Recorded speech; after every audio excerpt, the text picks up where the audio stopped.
There's one universal rule in amateur radio. The smaller and more important the part is, well, the farther it rolls when you drop it. Somewhere behind the station is a washer I apparently no longer own. Let's see whether this can do a better job.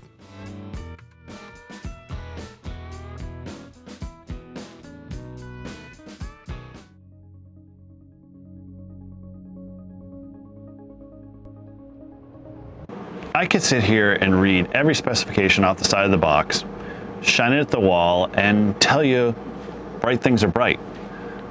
But that actually doesn't answer the question I actually have. Does this solve enough of a real problem around my ham shack to earn a permanent place here?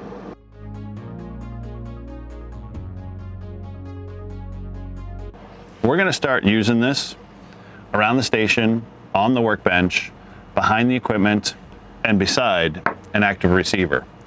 You know, by the end of this, you'll know whether this is a useful ham radio tool or just another light looking for a draw.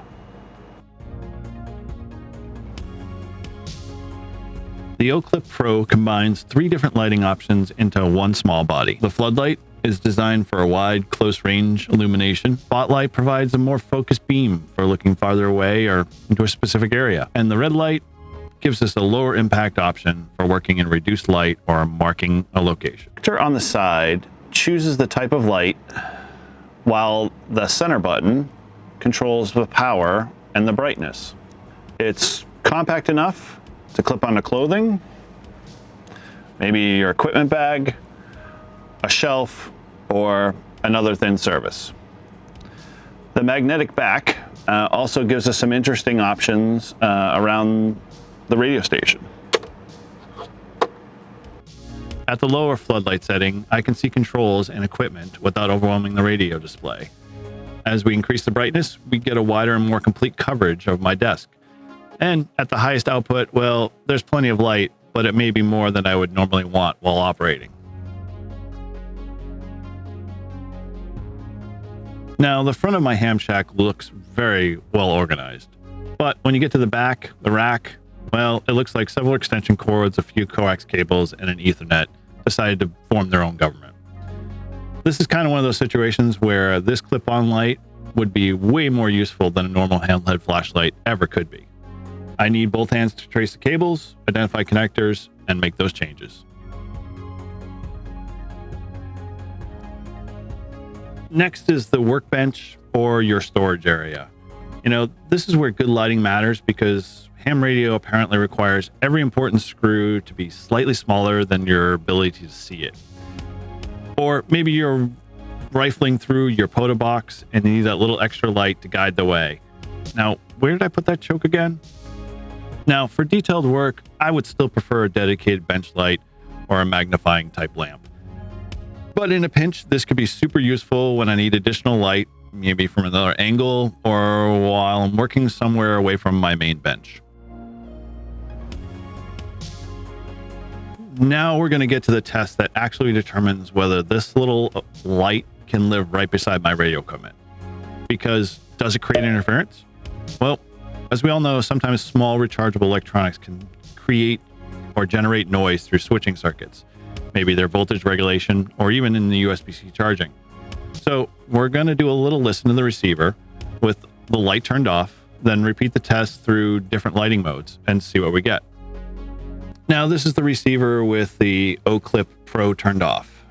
And then as we kind of go through the additional spotlight settings and various brightness levels, we can see that moving it around the radio, I couldn't see or identify any meaningful increase in the receiver noise during any of the operation. Now, that doesn't guarantee identical results with every radio, frequency, or USB power level, but it did pass this particular shack configuration for me. So the final consideration is, where am I going to stick this valuable light? Well, if it's tucked away in a drawer, it's not going to be readily available when I need it the most. And in my shack, I find that the ideal spot is right there on my QRP go bag. It keeps it visible, it's charged, and for me, it's easy, accessible for those late night beach activations. It provides several lighting options while maximizing space in my kit, making it super indispensable for my next beach or POTA adventure. All right, after using the OLIGHT Oclip Pro around the shack, I think its strongest feature is its versatility. You know, it's not going to replace a dedicated bench lamp, and it's not going to replace every full-size flashlight I have. And it's definitely not going to perform every job better than a purpose-built light.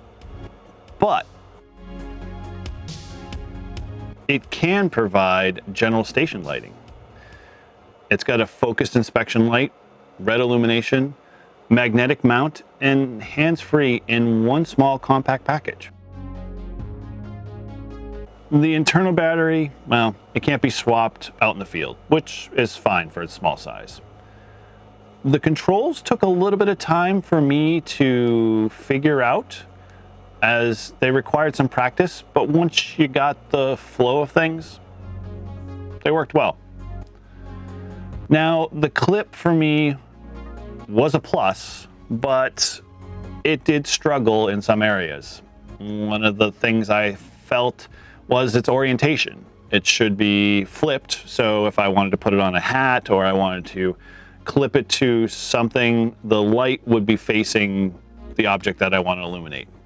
Small minor nitpick, but definitely something to improve upon. I find the light itself, in some scenarios, in complete darkness on an LCD or a computer screen, can definitely cause some glare. Just kind of keep that in mind. Maybe use a lower setting. So the question is, does it earn a permanent place in my ham shack? Yeah, but probably not sitting loose on an operating desk. I mean, can you tell? I think I'm going to keep it currently clipped to one of my portable Go kits. I find the clip itself and the smallness of the flashlight will go anywhere the bag goes. I want to hear from you guys. Where would a light like this be most useful in your station? Behind the radio? On a workbench? In the emergency kit? Or clipped to your portable bag? Let me know in the comments below. I'm Eric, N1JUR, and keep making RF weird.